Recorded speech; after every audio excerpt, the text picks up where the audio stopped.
Muito obrigado, Luís. Boa noite, meus amigos, a todos. Muito obrigado por estarem aqui. Eu vinha agora ali embaixo com a minha mulher, com a Susana, e dizer: vê se a malta aparece. Vê se aparece malta, não é? Tinha visto ali alguma malta no piolho. Estávamos ali a comer um caldo verde, não é? O Luís eu já sabia que vinha, o Rui costuma cá estar, não é? Eu e a minha mulher 4, mais 5 ou 6, meio 12 já arranjadas, não é? Não, mas está numa sala cheia de muita gente com interesse neste problema, que provavelmente pode vir a tornar-se o terceiro momento crítico da atualidade, não é? A par da Ucrânia, da Palestina, e provavelmente vai a Venezuela tornar-se esse terceiro momento em simultâneo, não é? Crítico. Depois do que o Luís disse, um tipo não tem assim grande paleio, não é? O que é que eu vos posso dizer? Escrevi o livro muito depressa, no mês de agosto, e eu não costumo escrever um livro assim tão depressa, não é? Ele é um livro relativamente superficial, é um livro muito, digamos assim, que assinala um momento particularmente delicado de um assunto que é particularmente interessante e importante no mundo de hoje, não é? O que é que eu vos posso dizer? Acho que, para já agradecer o Rui Vaz Pinto e ao Unicef, não é? Essa é a primeira coisa. Eu perguntei-lhe: olha lá, o que é que achas que eu devo fazer com isto? Não é? A gente edita. Então está feito. A conversa foi esta, não é? E cá está o livro. E uma revisão cuidadosíssima do Rui. Ainda tem ali algumas gralhas. Eu só hoje é que o li, confesso. Durante o treino de hóquei do meu neto. E estive ali a ler. Tem ali umas gralhas e tal. E sobretudo podia ser um livro melhor. Porque a verdade é que eu sei muito pouco sobre a Venezuela, não é? A gente vai aos sítios, eu falo disso no livro. A gente vai aos sítios e vê uma parte dos sítios. É preciso viver nos sítios para a gente apreender melhor esses sítios, não é? E, sobretudo, o que eu aprendi foi que daquela realidade tremenda que é a América Latina, não é? Um país como a Venezuela, que é um país com 3 vezes a nossa população, 10 vezes a nossa dimensão, é assim uma coisa colossal, não é? E que a gente interroga-se: isto fora de Caracas, como é que se governará isto, não é? Como é que um tipo sabe o que é que se passa lá na montanha? E as montanhas, esta coisa das montanhas, o Luís deu-lhe uma leitura metafórica.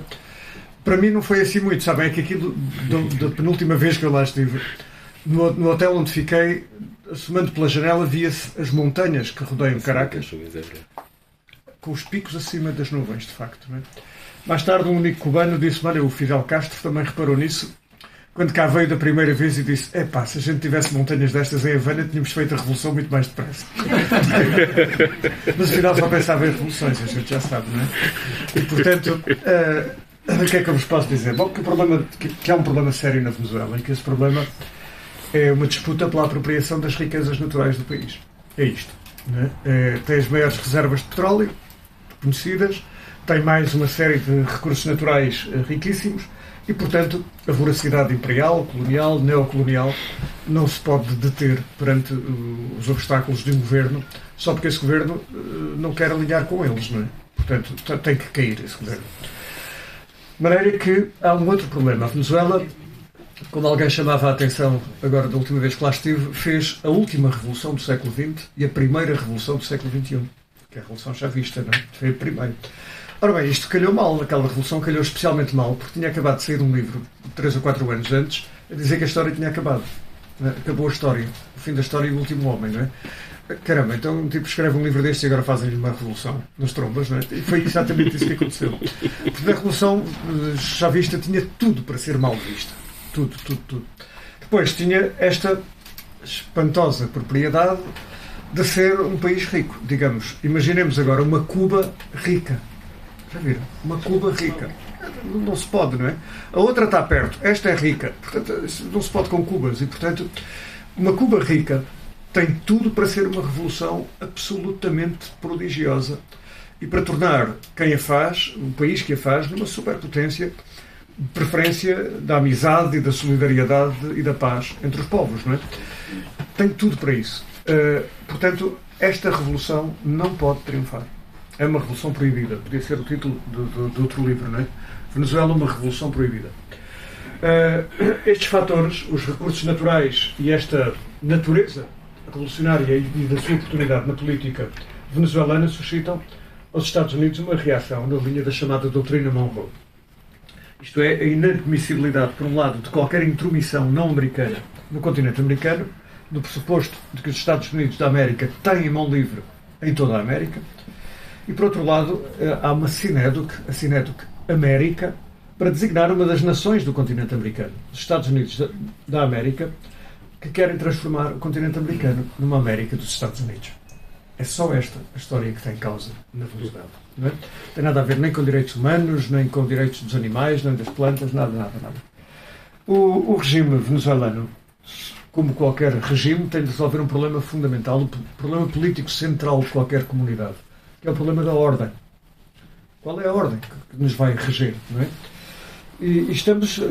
Esse problema é um problema que a gente está a ver aqui cotidianamente na Europa. Não é? Por exemplo, a repressão na Inglaterra, ou na Alemanha, ou na França, dos manifestantes que protestam contra o extermínio na Palestina, não é? Pessoas de 80 anos, de 80 e tal anos, evidentemente, porque foram convocadas por uma organização terrorista que, por acaso, em vez de pôr bombas, faz manifestações. Tudo isto é completamente alucinante. Isto é um problema da ordem. Não é? Em caso de ameaça à balança dos poderes, o lado da ordem pública ganha sempre, face ao lado das liberdades cívico-políticas. Esta não precisamos de ir nem à Venezuela, nem à China, nem a nenhum outro sítio buscar isto, nem aos Estados Unidos. Basta-nos ficar aqui na Europa. O problema dos direitos humanos, esse levava-nos a uma longa conversa, cuja conclusão é de que nenhuma forma política pode falar com propriedade sobre este assunto. Não há ninguém, nenhuma forma política que tenha uma autoridade moral para falar limpamente sobre o problema dos direitos humanos, porque todos os violam, não é? O caso das revoluções não é diferente, e na Venezuela não se vive há 25 anos apenas uma revolução, mas também a ingerência exterior contra essa revolução. Isso põe um problema muito sério a cada revolução, de todas as revoluções. Nós tivemos isso em Portugal há 50 anos, que é até onde é que uma revolução pode ir para se defender sem se transformar naquilo contra a qual foi feita. Não é? E este é um problema gravíssimo que todas as revoluções enfrentam, não é? No caso de um país acossado, as condições de vida, quem conhece os povos contra os quais foram decretadas guerras económicas sabe que isto é igual em toda a parte. Sabe que a guerra económica não é só uma crueldade sem nome, como é uma penalização que atinge não os governos sancionados, mas os povos. Não é? O povo venezuelano não é diferente. As grandes privações e o sofrimento que obrigaram 8 milhões de venezuelanos a procurar a sua vida fora do país, e ninguém os impediu de sair, note-se, são um produto não da política interna. Isto aqui, para mim, é absolutamente chave. Não é? Não da política interna, mas sim da guerra económica contra o país, conduzida contra a Venezuela, a partir do exterior. Num país empobrecido por uma guerra económica, a gente precisa ter isto muito claro. Não é? O principal fator de pobreza é sempre a guerra económica, e não qualquer opção política interna. E essa é, aliás, a principal crítica que faço a uma boa parte dos posicionamentos políticos da oposição venezuelana extra Corina Machado. A Corina não pertence à oposição venezuelana. A Corina Machado, tal como o Juan Guaidó, ou anteriormente ainda o Fernando Capriles, não são a oposição ao regime venezuelano, são instrumentos do regime de ingerência dos Estados Unidos. São coisas completamente diferentes. Este Capriles, por exemplo, foi um homem que reviu o seu caminho e agora foi eleito até nas eleições de agosto para um cargo autárquico ou distrital, já não me recordo qual foi. Portanto, nesse sentido, quando a gente percebe que existem 30 e tal partidos da oposição, não é? Mais 20 e tal que são locais, não é?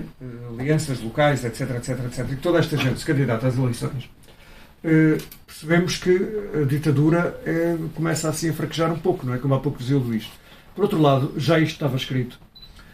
A mobilização popular das milícias, que no fundo é distribuir armas aos civis e dar-lhes instrução militar, neste momento há 8 milhões e meio de venezuelanos, do povo, elementos do povo venezuelano que se armaram. Eu estive a ver um treino deles.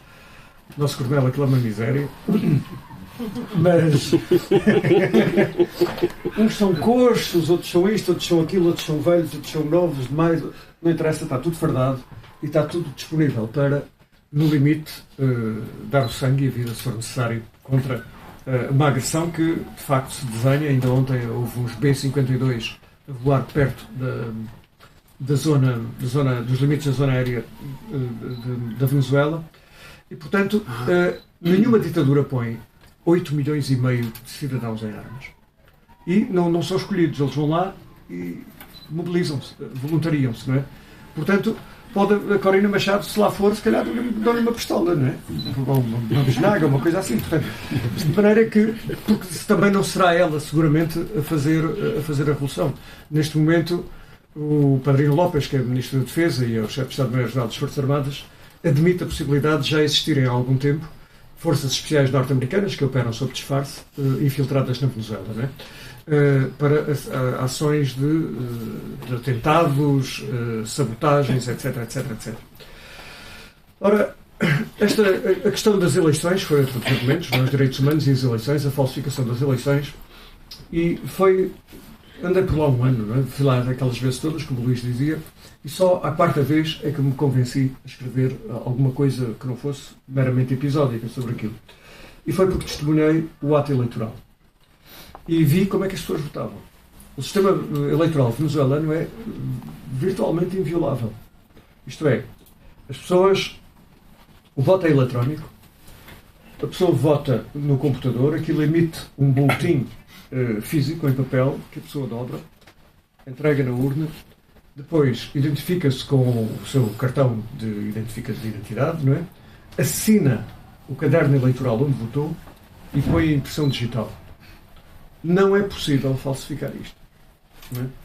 Portanto, todas as histórias de mostra lá as atas, parecem as histórias de quando nós éramos pequeninos e isto mostra lá.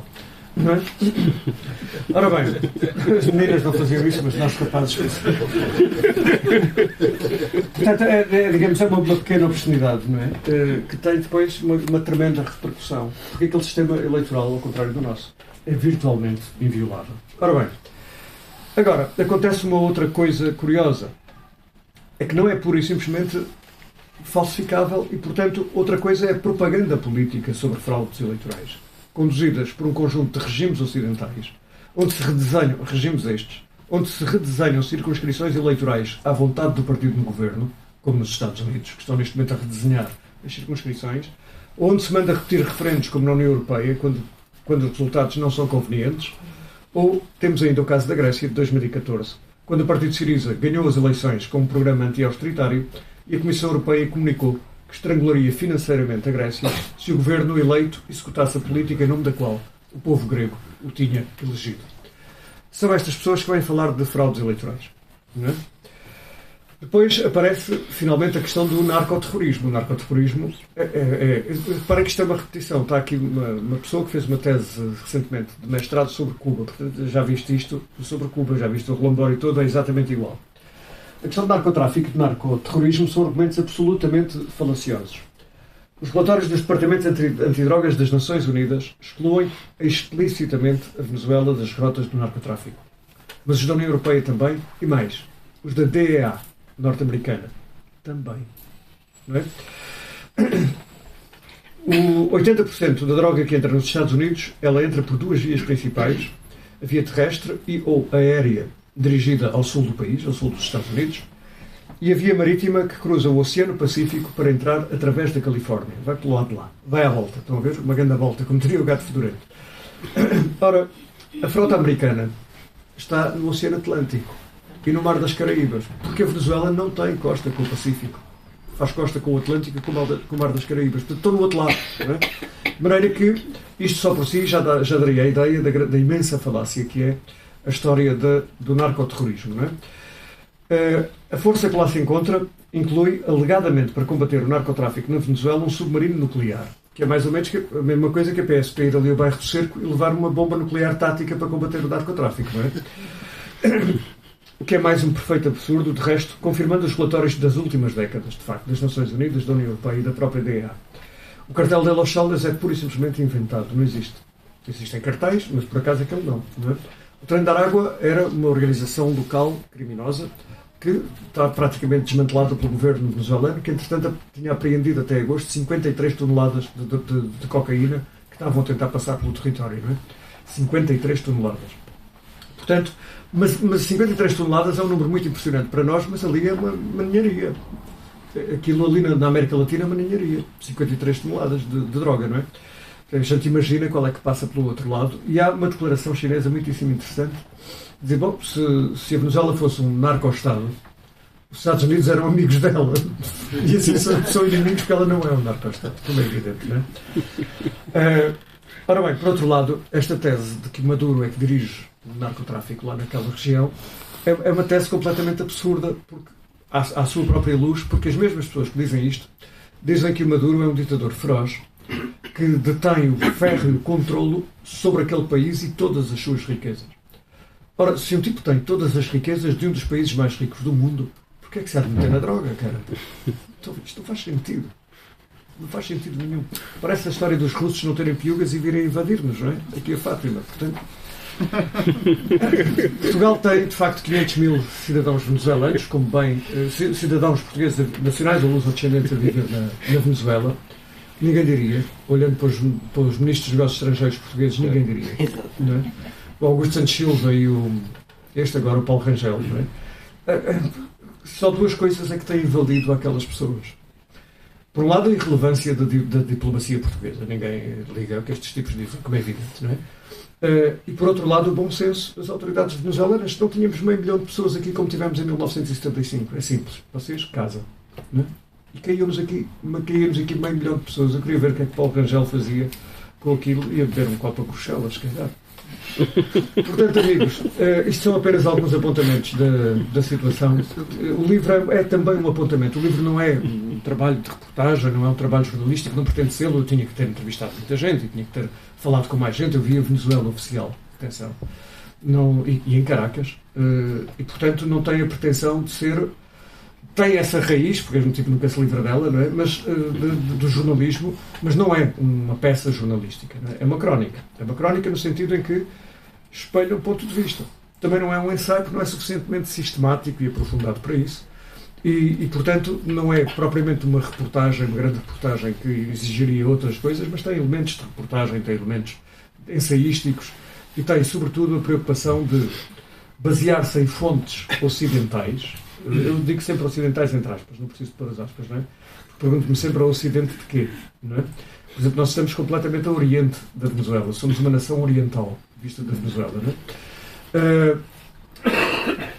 Citar fontes daqui, para que não exista a ideia de dizer, bom, este gajo foi citar umas fontes de lá e tal, mal amanhadas, só para pôr aqui. Não, são fontes ocidentais, são estatísticas de organizações que o Ocidente respeita e, portanto, de jornais e de agências de notícias e de televisão, etc., que o Ocidente respeita, justamente para que possa ser verificável. Esse problema da verificabilidade é um problema fundamental para quem trabalha em jornalismo, já não é? Mas em jornalismo era um problema fundamental, a verificabilidade, e em ciência, na academia também, não é?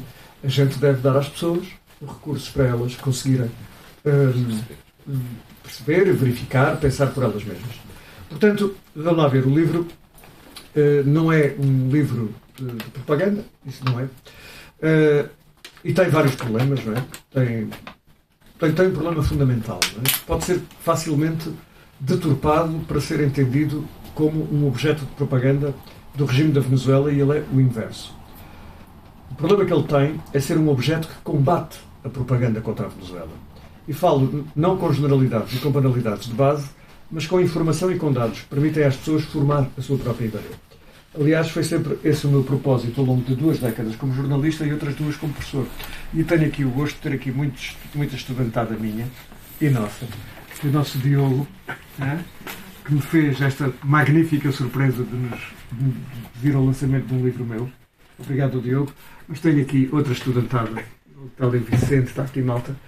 E isso para mim, além de não é destacar umas pessoas sobre outras, mas vocês compreendem bem que quando a gente anda aí pelas universidades e pelas escolas, ter os nossos estudantes no lançamento de um livro nosso é uma coisa especialmente gratificante.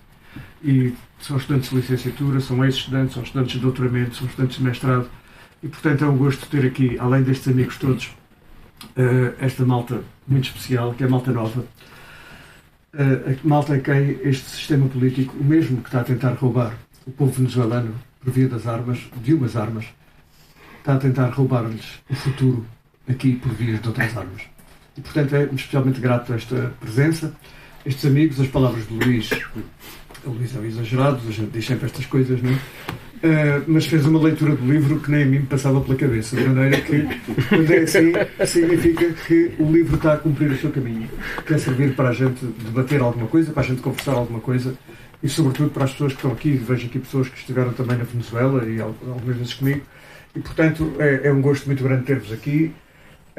Ter escrito isto, tenho que agradecer ao Henrique, o boneco, que melhorou muito o original, o boneco aqui da Contracapa, que melhorou muito o original. Está ali o Henrique. E agradecer ao carinho todo que foi posto pelo Luís Paiva, pelo Rui, pela Unicef, neste pequeno contributo para esclarecer, lembrando-me sempre de uma frase de um companheiro jornalista de um jornal basco, na primeira reportagem que fiz sobre o País Basco, não é? E eu estava a conhecer aquilo e fui falar com aquela malta, não é? E ele diz-me assim: olha, tu basta seres objetivo para já estares a nosso favor. E nunca mais me esqueci desta frase. Creio que a Venezuela se aplica a mesma coisa. Muito obrigado, meus amigos. Muito bem.